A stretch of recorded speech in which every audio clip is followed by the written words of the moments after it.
Hello viewers, আসসালামু আলাইকুম। Welcome to my YouTube channel. তো আজকে যেই বিষয়গুলো নিয়ে আলোচনা করব সেটা হচ্ছে মুরগির ঠোঁট কিভাবে কাটতে হয়।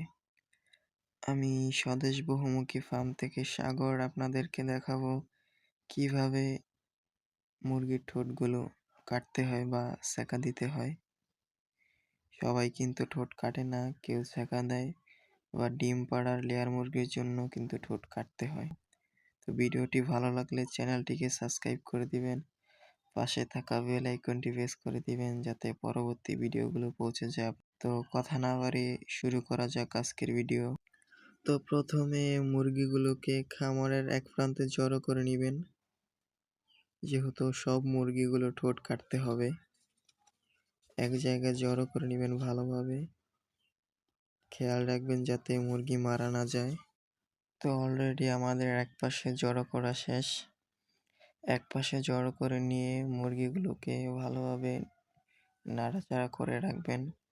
নাড়াচাড়া করে যদি আপনি মুরগিগুলোকে স্বাভাবিক রাখেন তাহলে কিন্তু মুরগি মারা যাবে না বা গরমেও কোনো ক্ষয়ক্ষতি হবে না। আপনারা ভালোভাবে লক্ষ্য করলে দেখবেন আমাদের মুরগিগুলো স্বাভাবিক হয়ে গেছে।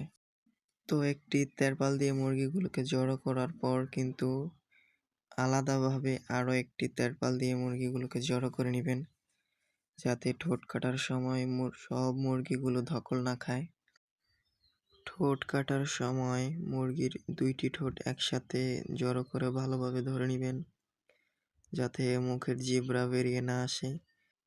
যদি মুরগির জিহ্বাটা পুড়ে যায় তাহলে কিন্তু মুরগি খেতে পারবে না, তাহলে মুরগিটা মারা যাবে। ভালোভাবে ঠোঁটগুলো কাটবেন, সতর্ক থাকবেন ঠিক এই জায়গাটাই, যাতে কোনো ভুল না হয়।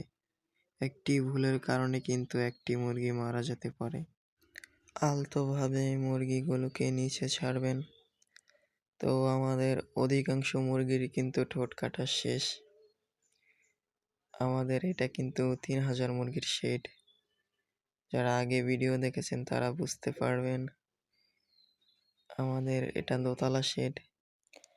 ঠোঁট কাটার 2 থেকে 3 দিন আগে রেনাকে এই ওষুধটা কিন্তু খাওয়াতে হয়, তাহলে ঠোঁট কাটার সময় ঠোঁট দিয়ে ব্লিডিং হয় না।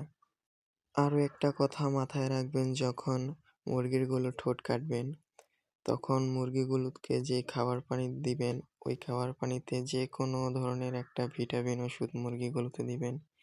যেহেতু মুরগিগুলো ঠোঁট কাটার কারণে অনেক ধকল খাইছে, এই জন্য যে কোনো একটা ভিটামিন ওষুধ ব্যবহার করবেন, তাতে মুরগিগুলো সুস্থ থাকবে।